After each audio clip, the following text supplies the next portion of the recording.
The room went quiet the second I opened the folder. Not normal quiet. The kind of quiet where even breathing sounds loud. My dad was standing by the fireplace, smiling like he always did during Christmas. My stepmom, Linda, held a mug of cocoa. My stepbrother, Tyler, sat on the couch scrolling his phone. They all looked warm, happy, like I was the guest, like this was their home, not mine. I took a slow breath and pulled out the first paper. A hospital bill. $8 for 62, I said, my voice shaking but loud. For mom's surgery. Dad's smile froze. I pulled out the second. Mortgage payment. 3 months. Paid by me. Then another. Tyler's school tuition. Another. Linda's credit card. And then I held up the last one. The plane ticket. The one my dad bought to fly me home for the holidays. I looked straight at him. You flew me here, I said quietly, so I could finally show you every receipt you owe me. Linda's mug slipped from her hands. It shattered on the floor. And that's when my dad said something that made my heart stop. If you don't put those papers away right now, he said slowly, you're not leaving this house the way you came. If you're listening right now, please hit like. Because what happened after this night changed my life forever. And if you stay with me until the end, I promise you'll understand why I had to keep every single receipt. And if stories like this matter to you, oh please subscribe. Because some truths need to be heard. Let me tell you how I got here. My name is Emily Carter. I'm 24 years old, and until 2 years ago, I believed my dad was my hero. I grew up in a small town outside Columbus, Ohio. Our house had a big maple tree in the front yard and a swing my dad built himself. Every fall, he'd push me on that swing while the leaves fell around us. He used to call me his strong girl. When I was 9, my mom got sick. Cancer. That's when everything changed. Dad worked double shifts at the auto shop. I helped mom with medicine, soup, blankets. We became a team. For 3 years, our house felt heavy, quiet, scared. But Dad never left. He held Mom's hand through every chemo appointment. He slept in a chair next to her hospital bed. That's why I trusted him. That's why, when Mom passed away and he cried into my shoulder, I told him, "It's okay, Dad. I'll take care of us." I meant it. And for a while, it was just the two of us. He made pancakes on Sundays. I cleaned the house. We watched old movies together and tried to laugh again. Then Linda came. She worked at the front desk of the auto shop. She had bright nails, loud perfume, and a son named Tyler, who was 2 years older than me. At first, I tried really hard to like them. Linda said things like, "We're a new family now." Tyler called my room the small one, even though it had been mine my whole life. Dad said, "Just give it time, Em. We all have to adjust." So I did. When Linda moved in, she said money was tight. Her credit cards were high. Tyler's private school was expensive. Dad looked tired again. The same tired he had when Mom was sick. So I helped. I got a part-time job at a grocery store during high school. Every paycheck I gave Dad a little. Just until things get better, he promised. They didn't. When I got into Ohio State, I planned to move into the dorms. Start fresh. But a week before move-in, Dad sat me down. "Linda lost her job," he said. "We need help with the mortgage. Just for a year. Then you can go." I stayed. I worked 2 jobs. I took online classes instead of campus ones. Every month, I transferred money to Dad. Every time, he said, "I'll pay you back, Em. You're saving this family." I believed him. Then Mom's old medical bills started showing up again. Collections. Late fees. Legal notices. Dad looked panicked. "I thought insurance covered everything," he said. So I took out a small loan. Then another. Then another. I kept every receipt. Not because I didn't trust him. Because I was scared. 2 years passed like that. Working. Paying. Helping. Then one day, I came home early from my shift. And my bedroom was empty. Not messy. Empty. My bed, my desk, my clothes, all gone. I ran downstairs, my heart racing. Linda was in the kitchen. Oh, good, she said calmly. You're home. Where's my stuff? I asked.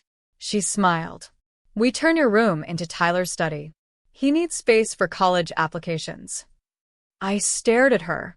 Where am I supposed to sleep? Oh, she said, like she forgot. The basement is cleaned out. The basement. No windows. Cold concrete floor. I looked at Dad when he got home that night. He didn't meet my eyes. It's temporary, he said. Tyler's future is important. That night, I slept under a single bulb next to the water heater. And that's when I started keeping every receipt, every transfer, every bill, every payment. Because something inside me whispered, one day you're going to need proof. A few months later, Linda got another job. Then another. Then suddenly they were going on weekend trips. Tyler got a new laptop. Then a car. And one night, I saw something that made my stomach drop. A letter on the counter. Mortgage statement. Paid in full. Not by me. I checked the bank records. Dad had opened a new account. Without my name.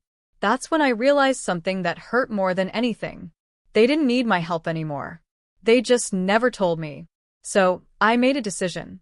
I moved out. No fights. No drama. I just packed my things from the basement and left. I rented a tiny studio apartment near downtown. I worked 3 jobs. I finished school.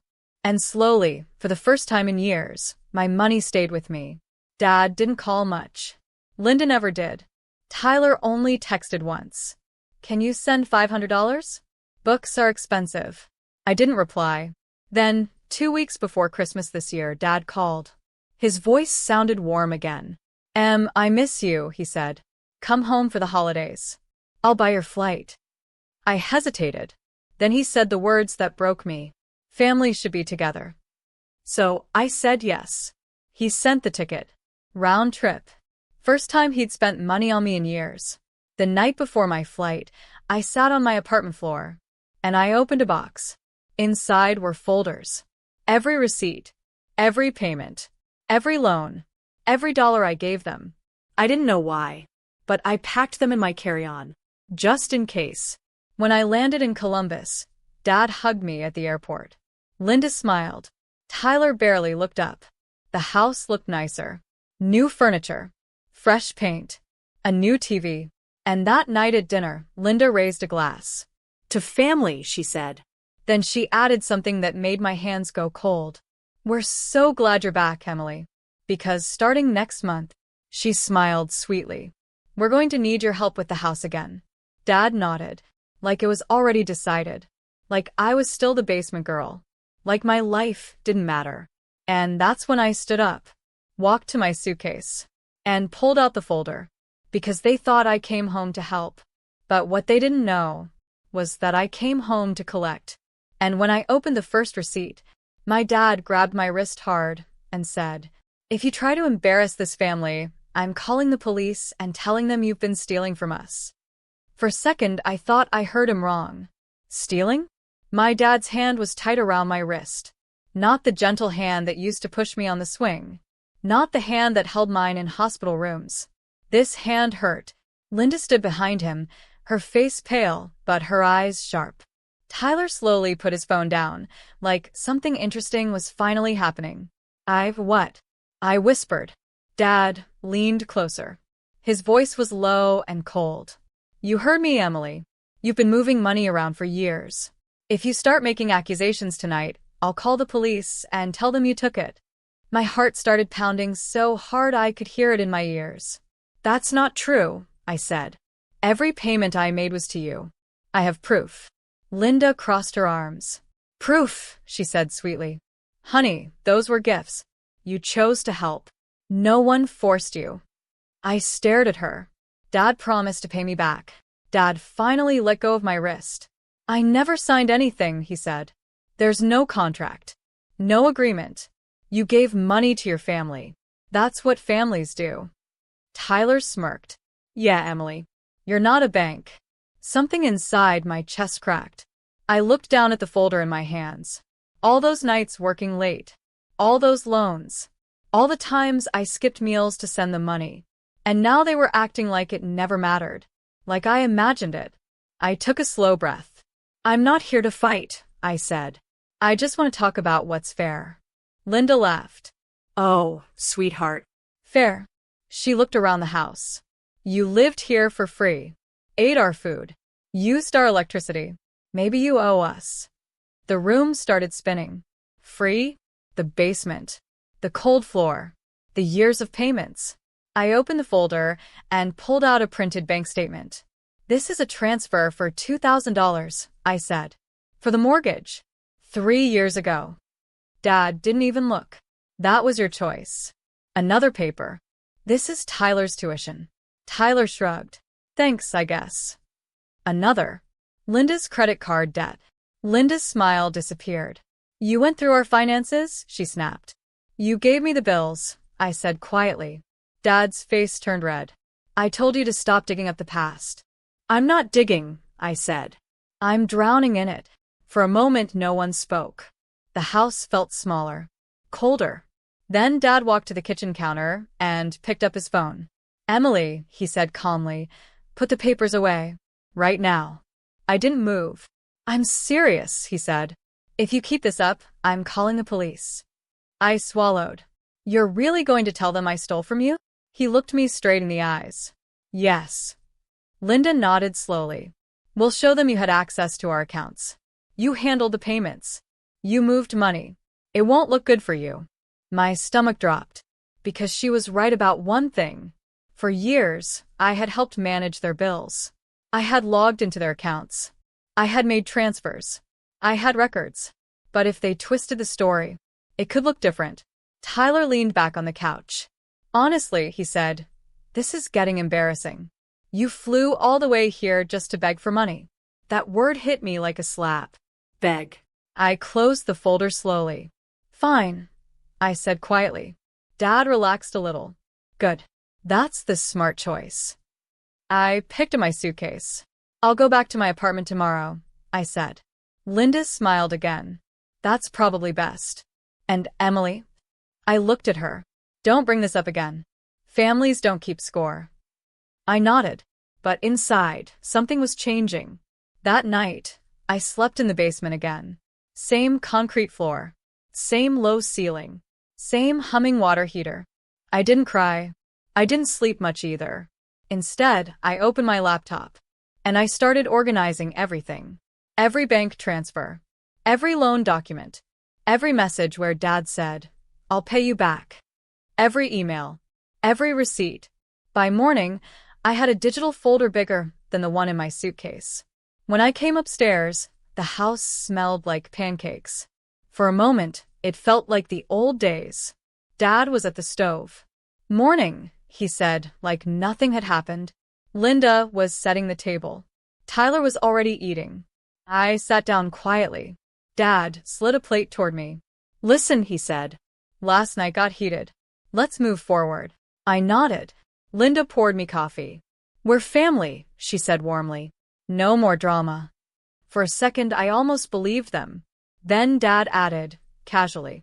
So, about next month, we really do need help with the house. Just until Tyler starts college. There it was. I put my fork down. I can't, I said. The room went quiet. Dad frowned. You have a good job now. I have student loans, I said.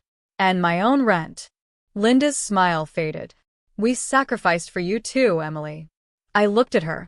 You turned my room into an office. Tyler rolled his eyes. Are we really doing this again? Dad's voice got harder. Family helps family. I already did, I said softly. For years. His chair scraped back as he stood. So, you're just going to walk away? After everything we've done for you? My hands were shaking, but my voice stayed calm. Yes. Linda's face turned cold. That's very selfish. I stood up. I have a flight tonight. I'll call a rideshare. Dad didn't say goodbye. No one hugged me. No one walked me to the door. When I left the house, the air felt freezing even though the sun was out. At the airport, I finally let myself breathe. I thought the worst part was over. I thought I was free. Then, 3 days after I got back to my apartment in Columbus, I came home from work and saw something taped to my door. An envelope. Official. White. With my name printed in bold letters. Inside was a notice from the police department. My hands started shaking as I read it. Formal complaint filed. Allegation: financial theft and unauthorized transfers. Complainant: Michael Carter. My dad. And at the bottom of the page, in heavy black letters, you are required to report for questioning within 48 hours. Failure to comply may result in an arrest warrant. I read the letter 3 times. Then a fourth. The words didn't change. Financial theft. Unauthorized transfers. Complainant: Michael Carter. My dad. My hands were shaking so badly the paper made a soft crinkling sound. For a moment, I couldn't move. My apartment felt too quiet. Too small. Like the walls were slowly closing in. I didn't steal anything, I whispered to the empty room. But the letter didn't care. I sat on the floor and opened my laptop. Every receipt was still there. Every transfer. Every message where Dad said things like, "Can you handle the payment this month? We'll pay you back when things get better. You're saving this family, Em." I had proof. Right? I called the number on the letter. My voice sounded small when the officer answered. "Hi, my name is Emily Carter. I received a notice about a complaint." The officer's tone was calm and professional. "Yes, Ms. Carter. You need to come in for a voluntary interview. Bring any documentation you have related to financial transfers between you and the complainant." Voluntary. That word made me feel a tiny bit better. "Am I being charged?" I asked. "Not at this time," he said. "This is part of an investigation." Not at this time. I barely slept that night. The next morning, I printed everything. Bank statements, loan records, screenshots of texts, emails. I put them all in a thick binder, thicker than the folder I brought home for Christmas. When I walked into the Columbus Police Department, my legs felt like jelly. The waiting room smelled like coffee and old paper. After about 10 minutes, an officer called my name. "Emily Carter?" I stood up. He led me into a small room with a table and 2 chairs. There was a camera in the corner. "Have a seat," he said. Another officer came in with a file. They were polite, calm, but serious. "Miss Carter," the second officer said, "your father reported that over the past several years, you had access to family accounts and moved money without permission." My chest tightened. "That's not true," I said quickly. "He asked me to make those payments. Do you have proof of that?" I slid the binder across the table. "Yes." For the next hour, they flipped through everything. They asked questions. "When did you start managing the accounts? Did you have written permission? Were you listed as an authorized user?" Some answers were easy. Some weren't, because the truth was messy. A lot of things had been verbal. Family conversations. Promises. Not contracts.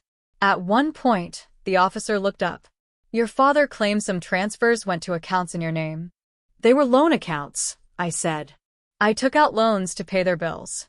He nodded slowly and made a note. When the interview ended, the first officer said something that made my stomach drop.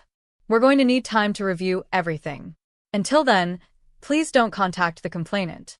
Complainant? Not Dad. I nodded. "Am I in trouble?" I asked. He paused. "We're still investigating." That was not a yes, but it was definitely not a no. For the next 2 weeks, I lived in a fog. I went to work. I came home. I checked my email every hour. No messages. No updates. Then one afternoon, my manager called me into her office. Her face looked uncomfortable. "Emily," she said gently, "we received a call from someone asking to verify your employment." My heart started racing. "Who?" I asked. She hesitated. "Your father." The room felt like it tilted. "What did he say?" "He said there was a financial investigation and that company funds might be involved." My ears started ringing. "That's not true," I said quickly. "This has nothing to do with work." She nodded. "I believe you. But corporate wants to place you on administrative leave until things are cleared up." Leave. No work. No paycheck. I walked out of the building carrying a small box with my desk things. Just like people do in movies. Except this was my life. That night, I checked my bank account. Rent was due in 2 weeks. My savings suddenly looked very small. I called Dad. I know the police said not to, but I needed him to stop. He answered on the second ring. Hello. His voice sounded normal. Calm. Like nothing was wrong. Dad, I said, my voice shaking. Why did you call my job? You're under investigation, he said flatly. They deserve to know. I didn't steal from you. You moved money without permission. You asked me to. Silence. Then he said something that made my chest hurt. If you'd just agreed to help us again, none of this would be happening. I couldn't breathe. You're doing this because I said no? We're struggling, he said. Family helps family. Tears filled my eyes. I already helped you. For years. Then help us now, he said. Drop this whole repayment idea. Start contributing again. And I'll tell the police it was a misunderstanding. My hand went cold around the phone. He wasn't confused. He wasn't mistaken. He was bargaining. Extorting. I'm not sending you any more money, I said quietly. His voice hardened. Then, I guess we'll let the investigation continue. He hung up. I stood there for a long time, staring at the phone. That was the moment something inside me changed. This wasn't a misunderstanding. This was a trap. 3 days later, there was a knock on my apartment door. Loud. Official. When I opened it, 2 officers were standing there. Emily Carter? One asked. Yes. Ma'am, we need you to come with us. My heart dropped. Am I being arrested? He looked at the paper in his hand. Yes, ma'am. My vision blurred. For what? He took a breath. Probable cause for financial fraud and theft over $25,000. My knees almost gave out. I didn't steal anything, I whispered. You have the right to remain silent, he began. The hallway felt like it was spinning. My neighbors' doors were opening. People were watching. Phones were out. Recording. The officer gently turned me around. Cold metal closed around my wrists. Handcuffs. Right there. In front of everyone. As they led me down the stairs, I saw Mrs. Jenkins from apartment 3B staring at me like I was a criminal. Because now, I was one. The jail cell was colder than the basement ever was. Metal bench. Bright lights that never turned off. A heavy door that shut with a sound I'll never forget. For the first hour, I just sat there with my hands in my lap, staring at the floor. Financial fraud. Theft over $25,000. Because I said no. Because I stopped being their wallet. I kept replaying everything in my head. The basement. The transfers. The promises. The police. The handcuffs. Then one thought pushed through all the fear. I kept every receipt. After a few hours, they let me make a phone call. I didn't call my dad. I didn't call anyone from home. I called a lawyer. Her name was Sarah Mitchell. I found her through a legal hotline for financial cases. Her voice was calm. Strong. The kind of voice that makes you feel like someone is finally on your side. Emily, she said, I need you to tell me one thing honestly. Do you have documentation? Yes, I whispered. Everything. Good, she said. Then we're going to fight. 2 days later, I was out on bail. I had to use almost all my savings. I went back to my apartment, opened my laptop, and started organizing again. But this time, Sarah helped me, and she saw something I didn't. Emily, she said during one meeting, pointing at my screen, this isn't just a defense. I looked at her. What do you mean? She turned the laptop toward me. Your father reported you for theft, she said. But these records show something else. She clicked through the files. Transfer after transfer. Loan after loan. Messages where he promised repayment. Emails where Linda sent me bills. Venmo notes that said mortgage. Bank deposits that went directly into their accounts. You didn't steal from them, Sarah said quietly. They took money from you. I felt my throat tighten. So, what does that mean? She looked me straight in the eyes. It means we're not just defending you. She paused. We're going after them. The case moved fast. Because the amount was high. Because there were years of records. Because my dad had officially accused me first. The hearing was scheduled in Franklin County Court. The morning of the hearing, my hands wouldn't stop shaking. When I walked into the courtroom, I saw them. Dad. Linda. Tyler. They were sitting together. Like a team. Like always. Dad didn't look at me. Linda did. And she smiled. That same sweet smile she used when she said the basement was cleaned out for me. I sat next to Sarah. She leaned over and whispered, "Remember, facts win." The prosecutor started by repeating the accusation. Unauthorized transfers. Misuse of account access. Financial theft. Then it was our turn. Sarah stood up. "Your Honor," she said calmly, "the defense would like to present documentation." She handed over a thick stack. Not a folder. A stack. Years of proof. Bank records. Loan agreements. Text messages. Emails. Screenshots. Receipts. Every dollar. Every promise. Every time they asked. Every time I helped. The judge spent a long time reviewing the documents. Then he looked at my dad. "Mr. Carter," he said, "these records show repeated requests for financial assistance from your daughter." Do you dispute that? Dad shifted in his seat. "She offered to help," he said. Sarah stood again. "Your Honor, may I display Exhibit 42? The screen lit up. It was a text from my dad. We're behind on the mortgage. Please transfer what you can. I'll pay you back when things improve. I promise." The courtroom went quiet. Then Exhibit 57. Linda's email. "Here's the credit card bill. Thank you for saving us again." Then Exhibit 81. "Tyler, can you cover tuition?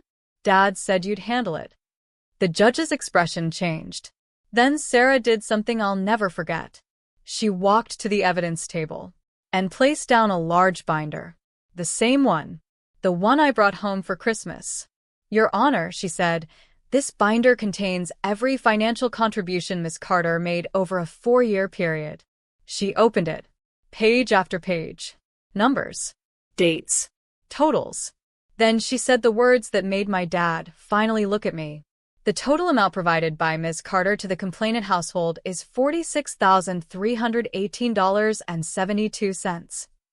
The room went completely silent. The judge looked at my dad again. "Mr. Carter," he said slowly, "it appears your daughter did not steal from you." He paused. "It appears she financially supported your household for years." Linda's face went pale. Tyler looked down. Then the judge added something that changed everything. "Furthermore," he said, "filing a false police report and attempting to use criminal charges to avoid repayment is a serious matter." Dad's mouth opened. No words came out. The criminal charges against me were dismissed. Right there. In the courtroom. But it wasn't over. Because Sarah wasn't done. 2 weeks later, we filed a civil lawsuit. For repayment. For damages. For lost wages. For legal costs. For emotional harm. They tried to settle quietly. Offered less than half. For the first time in my life, I said no to them without fear. We went to court again.